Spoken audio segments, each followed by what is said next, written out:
شیکاری ئافرەتانی کورتەباڵا و مامناوەند بە شەعرێک.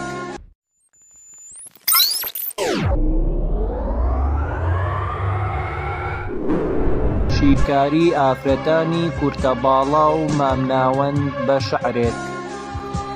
قەت بە خۆت نەڵێی دڵدار نەدیوە تامی ژوان، گەرچێژیت نەبینی بێ عشقی کورتەباڵاکان. هیچ لاوین نەگەیشتووی نایزانی خۆشەویستی، گەرێشتان بۆ باڵا بەرز تۆ عەوداڵی تومەست. کورتەباڵا خۆی عشقە، ناسک منداڵ هەمیشە، کەم نازەکا و گوێگرە جامەر هەمی دەردیشە. تەمەند چەندە بێ و بچێ ئەو هەر قشت و بچووکە، کەمێک عەیارن شیرین هەتا بڵێ ڕۆحسووک.